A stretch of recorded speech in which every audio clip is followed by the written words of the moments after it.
Texas underwhelms in their spring game, an MLB icon reaches a milestone, and we'll give you the lowdown on the NBA playoffs. All this and more coming up on College Crossfire. What the hell's the rest of it? Here's the rest of it. Taylor's not even here to defend himself. I'm so excited.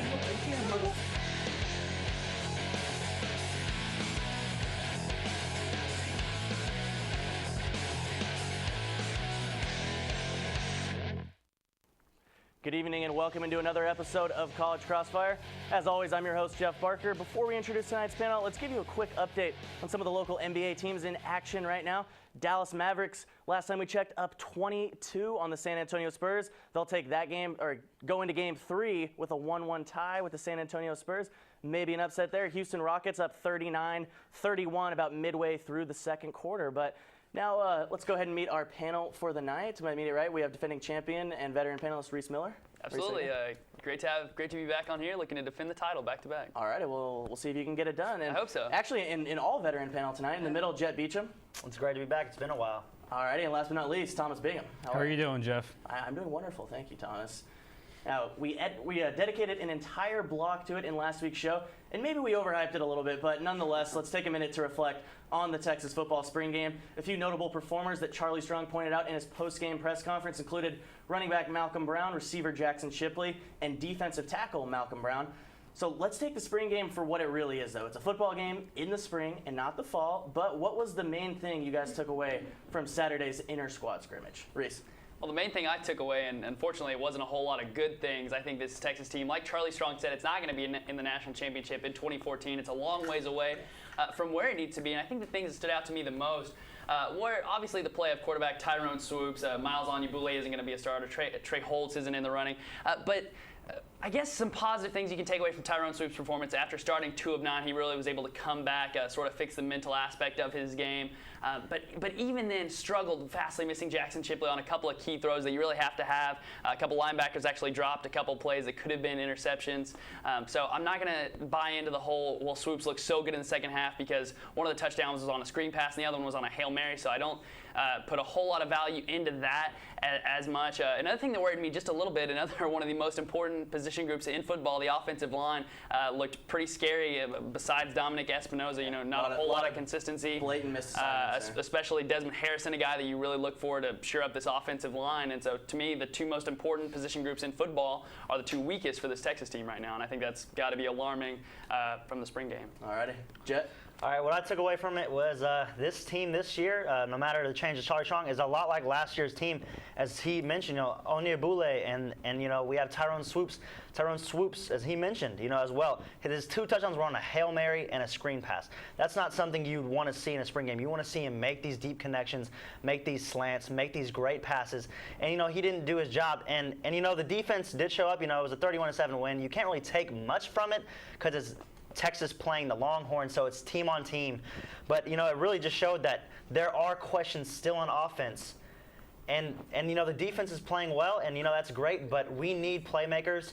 And, who's going to show up? Mike Davis, number 1 wide receiver's gone. What's going to happen with David Ash?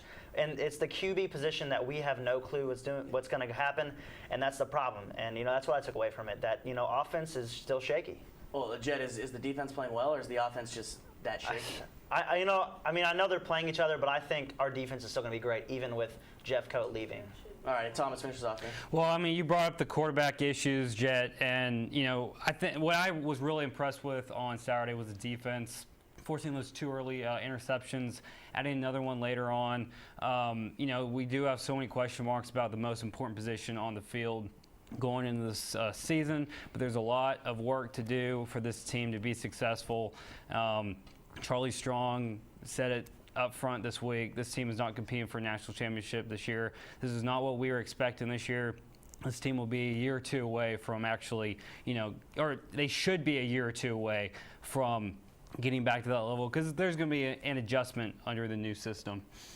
I think another thing that's really not very encouraging for this Texas team is it was ones versus twos on both sides. So I think that's really, if the offense can't really get it done, especially Tyrone Swoops against the second team secondary, then I think that's another thing to really concern about. The defense should be good against Miles Anyabule, who was a wide receiver 1 year ago. So they should be dominant, and they did their job. But I still think the offense is the main focus here. And the ones and twos remind you of high school, and I want to see 1v1. Like, it shows who's better, like who needs to change, who we really need to replace, or who needs to start, because that's the thing. 1 versus 2 doesn't show a lot. That's first string versus the second string defense. The second string defense probably doesn't get a lot of play. And all right, well, too much agreement going on here. You guys know I usually don't like to do this, but I'm going to start everyone off with a point here.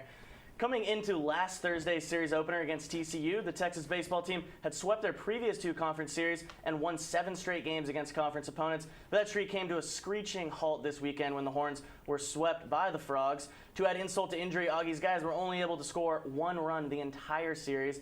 So besides the obvious reason of not getting the bats going at all, what went wrong for the Horns, and should this weekend's performance be a major cause for concern moving forward? Jet, lead us off. I mean, honestly, with me, baseball is a sport where you play a lot of games, and so, losing a series is going to happen. You don't want it to happen with a team that was ranked at that point top 5 in the nation. They've been playing great all year. But baseball is baseball, and really you're hot one time and you're hot not. The great hitters in baseball usually hit 3 out of every 10 times. And you got to know that in baseball. The pitching, the strong suit about Texas is the pitching. Mark Payton and the bats do happen every once in a while, and they do sometimes come in clutch. They weren't so much this series, and it happens. And, you just got to get past that. We're still a ranked team. And TCU, don't take anything from TCU. TCU is a great team. They're ranked as well. So, it's really just, for me, it happens. And I think that the Longhorns are going to come back and, show that they deserve that top 10 ranking at least. So you're not worried about 1 run over 3 games? It is a worry, but it happens. That's with me. It happens in baseball. It's going to happen. All righty. Thomas. No, I mean, this team, there's always going to be slip-ups, and TCU has been a nationally recognized baseball program over the last decade, numerous NCAA tournament appearances, and, you went in this game not expecting it to be an easy series. This weekend will not be easy as well.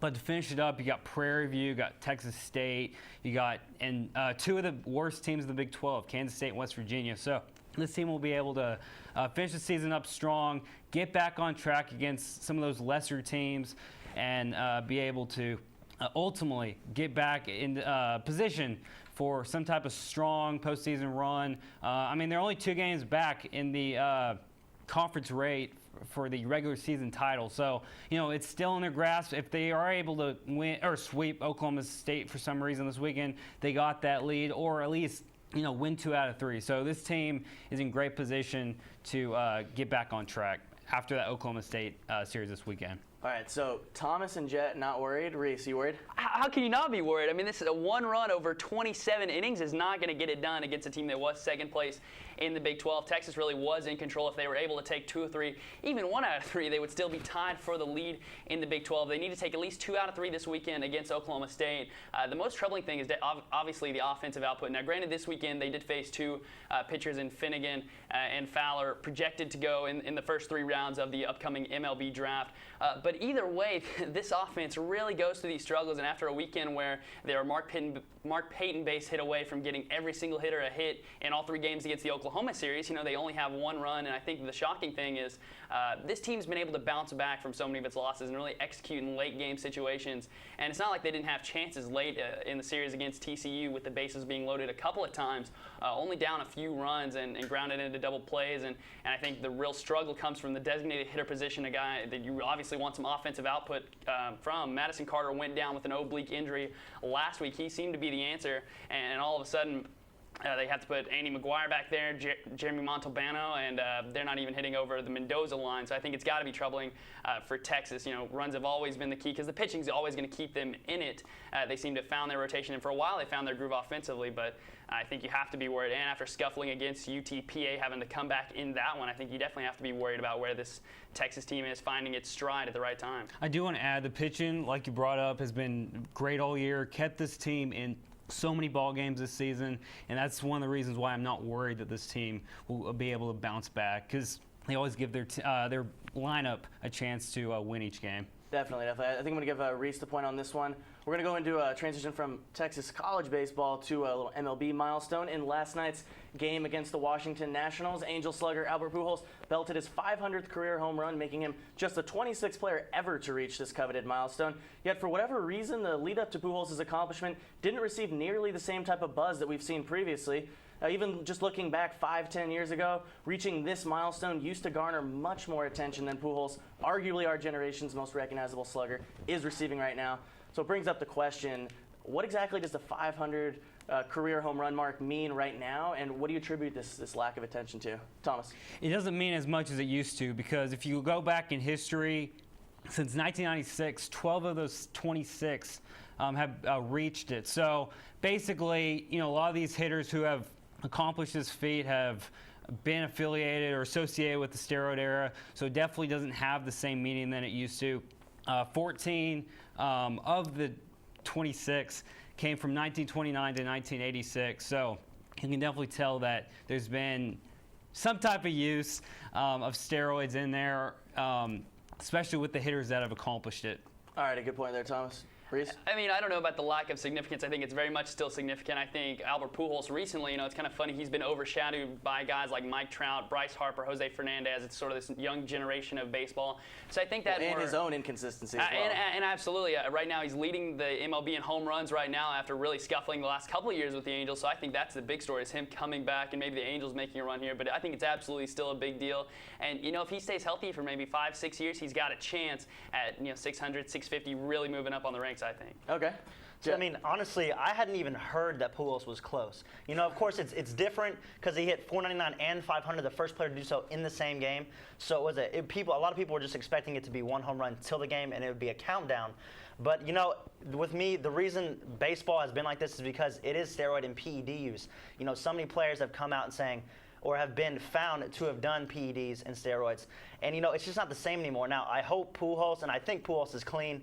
And so I think, I'm proud of him. I think the 500 is still one of the greatest accomplishments ever. As you mentioned, only 26 out of all-time players have even reached this mark. And he's going to keep on hitting. He has great seasons ahead of him. And he's already having a great season, being 8 home runs, being the lead. But, it's just overshine in a period of, drug use and, all this unfair and cheating scandals and stuff like that. That's why it's not a big deal, and I feel sorry for Pujols. All righty, Thomas brought it up first. I think I'm going to give him the point. Definitely it seems like a little bit less significant. I mean, maybe it's, baseball historians, not so much, but definitely I think it is a little bit less so than before. And I think obviously because, both you guys brought up the PED scandals and all that. Coming up next, we're going to talk NBA playoffs. Don't go anywhere. It's College Crossfire.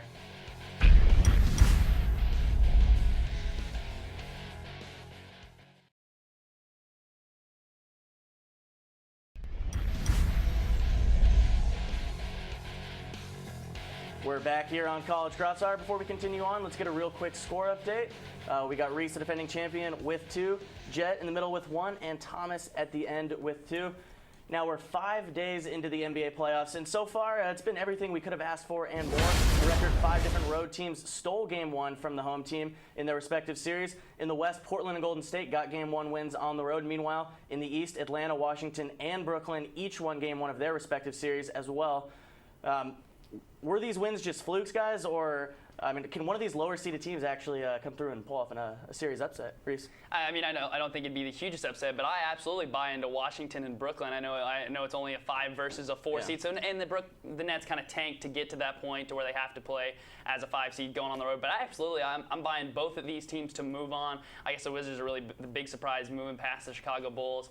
Really, I'm not really buying any other of the upsets around the league. I expect the top seeds, really the rest of them, to take care of business eventually. Although the playoffs have been great so far, we've seen really a lot of upsets and a lot of fantastic finishes. But I am buying the Wizards and the Nets, and I am selling everyone else.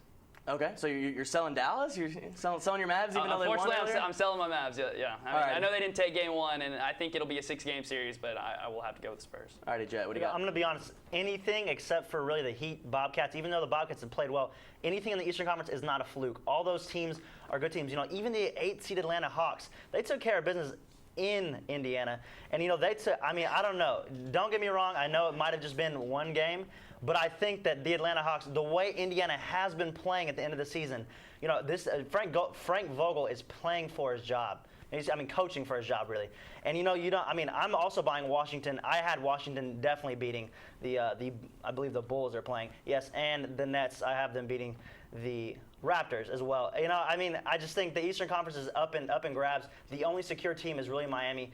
And I honestly, the way the Mavs, I'm a Mavs fan, of course, but they won. They just won today's game for sure. They should have won Game 1. Both of those in San Antonio, and I know San Antonio is a great road team, but the Mavs play pretty great at home, and that crowd's wild. I think the Mavs have a chance.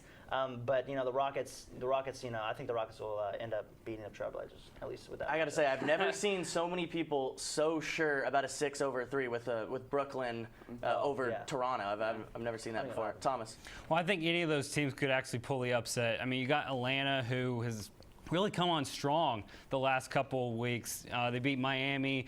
They did beat Indiana Game 1 very handily. Also, one of Greg Popovich's disciples, Budenholzer, great assistant for many years in San Antonio. He's leading the charge, really has turned nothing into something this season. And you got Golden State, who, all the playoff experience that they had last season against the Spurs, played them very well, very hard-fought series. And then Washington, I had the Bulls as one of my dark horses. Not anymore. It looks like they're going to take this series. And, of course, Brooklyn, all the veteran guys, they've really played well this season. Paul Pierce has gone off the second half of the season. So any of these guys could really pull it off. All right, I think Reese is going to take the point on this one. And now looking at one of our local teams, the Houston Rockets had one rough outing in their series opener, blowing a double-digit lead down the stretch. The good news for Rockets is that guard Patrick Beverley is back in the lineup tonight for Game 2, which is currently happening as we speak. The Rockets are one of those teams that some people think can sneak all the way into the Western Conference Finals maybe, while others have them going down in the first round. So will the Rockets be an early exit from the playoffs, or will they turn things around and take care of the Trailblazers? That's Jet. Yes. I definitely think the Rockets take care of business. Now, the last game was very, very close. They did screw up in the end. Of course, they did the hack of Howard. Howard actually did his thing and made his free throws. But, people try and blame the refs. But Harden did falter in his last two shots, put up a brick three, and didn't really manage the clock well. But I think the Rockets, their firepower, really, the Trailblazers really have to rely on LaMarcus Aldridge. And, what he did in Game 1, he did great. It was, really one of his greatest performances to date. But you can't do that every single game. And I think the Rockets just have too much Dwight Howard, James Harden. That combo is better, definitely, than what the Trailblazers have. And I have the Rockets. You didn't mention Damian Lillard. Yeah, I know. Dropped 31 in there. Yeah, I know. But, it was really all about LaMarcus. I think, Damian Lillard plays great. But LaMarcus is he's spotty sometimes. But what he did was amazing. All right, Thomas. I see the Rockets with a first-round exit, mainly because you can't rely on Howard. Excuse me, because Howard, it seems like he comes into games, these big games, and doesn't perform the way he needs to be. A lot of playoff teams have been successful throughout the years. They have that big man that they can rely on down the paint. He has shown throughout his career that, he can put up points, but he's not that physical guy that Dynasty needs, at least at this point. So I'm saying with the Blazers' home court advantage, one of the greatest home courts that the NBA has seen over the last 2 decades, back to when it was known as the Rose Garden, I say that this could go Portland in 6. Wow, okay.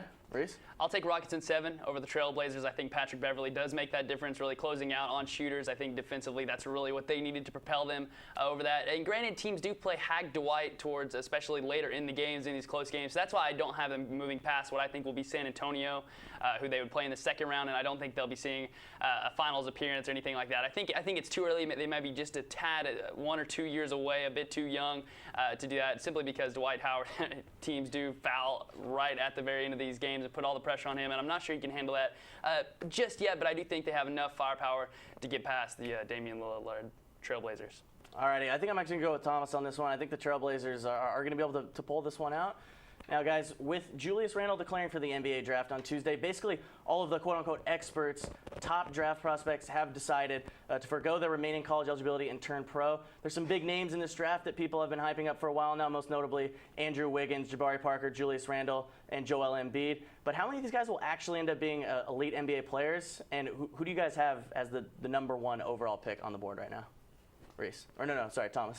I got Julius Randle, actually. A lot of people have, other guys, but I got Julius Randle just because, as I bring up, I really find it very important to have a down low guy that you can rely on. I saw him in high school, has been dominant throughout his career so far in basketball. I say you got to go with him. Close second, if the Harrisons decide to declare later on this week, they could be guys that you may want to pick up with the 2nd or 3rd pick. Wow, already all Kentucky top 3 for you, Reese. It's pretty simple here. Out of those 4 you mentioned, I'm going with Jabari Parker. I think he's developed into the best player out of really the 4 and really one of the best in the country, playing as a 2 or a 3 in the NBA. I think he has the most potential out of anyone and the best overall well-rounded player going into the draft as a rookie. Alrighty, Jet. All right, I got to agree with Thomas here. Julius Randle, 6'9", the man's a physical beast down low. You talk about a Kentucky team. He actually went to the national championship. I know there's a lot of stud power, but he is the head of that stud power, and he averaged a double-double. Not many players do that in college, especially their freshman season. I just think his physicality and everything outmatches every single other player in that draft. Yeah, I think I'm going to have to give you guys a point there. Jabari, definitely showed me something all season long, but I think Julius Randle down the stretch, really showed in that championship run what he could do. Jet and Tom's going to pick up the point after the break. We'll be back with tonight's rapid fire round. As always, the stakes are raised and each question is worth 2. Stay tuned. It's College Crossfire.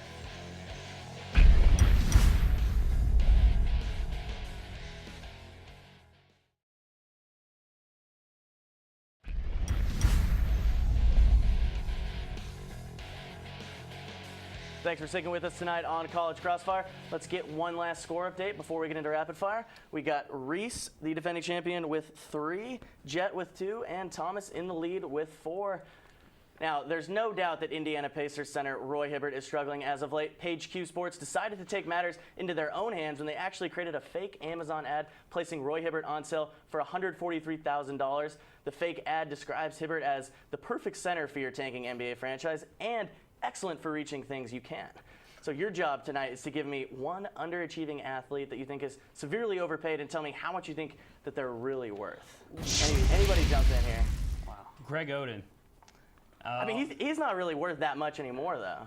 No, I think you're saying someone who's really. Oh, severely. Okay, yeah, he was overpaid. All right. Yeah, I'm saying $1,000. Okay, all right. Going low there. Amari Stoudemire. I'll give him $1 million. All right. $1 million? Yeah, I'll give him $1 million. All righty. I'm going to go Andre Ether of your Dodgers, actually, because he's really a 4th outfielder on a team that has 3 stars, and he's still getting paid ridiculous, like $20 million a year. So he gets paid $15 million, scheduled to get paid $18 million next year. What's he actually worth then? I'd say 4. He's hitting .220 right now with 2 bombs. 4? What a ball. I'm going to go kind of in between. I think he's probably worth 9 or 10, actually. Okay. I'm going to go with Jet on this one. I think Amari Stoudemire, definitely not worth whatever he is getting. We don't know the exact numbers, but whatever he is getting in New York, definitely not worth it. Well, the NFL's regular season schedule was announced earlier today. 2 of the more intriguing matchups include a Super Bowl rematch between Denver and Seattle in Week 3. Also in Week 3, Deshaun Jackson makes his return to Philadelphia in an Eagles-Skins matchup. Little inter-division rivalry there. So, guys, after looking at the schedules, what are you most looking forward to, and what's the most intriguing thing you saw on the schedule here? Did I already mention them? Or? Yeah, it's hard not to go with Week 3, the defending Super Bowl matchup, pretty early on in the season. See if Denver can rebound and make something happen. Or if Seattle basically dominates again, we'll see. All right, well, I'm going to be biased as a Packers fan, but, the opening game on Thursday Night Football is the Seahawks and the Packers. But the reason I bring this up is because it is the rematch from the awful Fail Mary game where they threw up the pass to Golden Tate and the replacement refs screwed up the game. Is that really a significant game? Yeah, it is a significant game. It is very in my heart. Hey, battle this out. I like this. Battle this out. Yeah. Bro, come on. We got absolutely screwed by everything that game. But it didn't really affect too much. Yeah, you guys still made the playoffs, so it literally had no significance in the end of the season. It's significant in my heart. Okay. All righty, Thomas. Patriots-Broncos. I think that's going to be great. It's always a great game. Even when the Patriots have kind of lost some talent over the last couple of years, they always play up to playing Peyton. It's that Brady-Peyton rivalry. It's always fun to watch. So. All right, I'm going with Thomas for the 2 points on this one. Today marks the 100th anniversary of historic Wrigley Field. In honor of Wrigley's 100th birthday, the Cubs rocked their 1914 retro Chicago Federals uniforms. Here's a picture of the unis if you aren't familiar with them. So my question for you guys tonight is, what's the best set of retro uniforms? Any sports fair game here?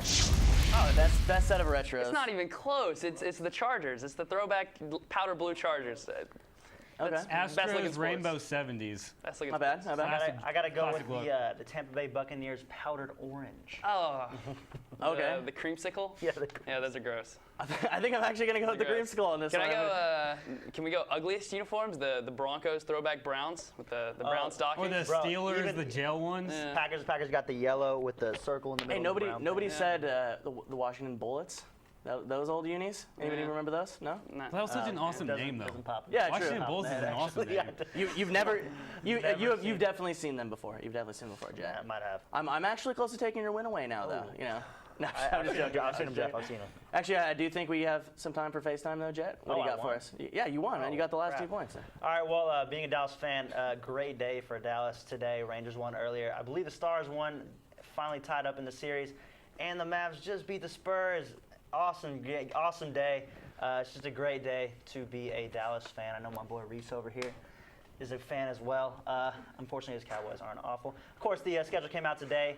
And it makes us all excited for NFL football. I can't wait. It's forever away, but I'm loving it. NFL turning into that 365 days a year, full year-round league. It Year-round is, league. it is. They're perfect about scheduling. Moving the draft back Right. and then putting the schedule in right before that. Are they still significant? Yeah. Hey, how your Cows gonna do this? Hey, year? they're all right. I'll take. Man, it's hard for me not to go to 8-8, but the optimism me says 9-7. 9 and 7. 9-7. We'll take it. All right, records of We'll your take favorite it. teams. You got 9-7 for the 9 and Cowboys. 7, Jet, title. what are your Packers I finishing gotta at? go 10-6. 10-6. All right, Thomas, you're a Cowboys fan 6 too. and 10. Just too tough of a 6 Oh, and 10 for the yes. Cows. Man. Wow. They're going to get worse before they can get better. Dude, that is negative. I'm calling it now. A lot of negativity. I've been saying it Thomas. for a while. This team Okay. needs to get worse before they get better. Oh, man. I'm gonna say that my Raiders. I'm gonna go realistic here.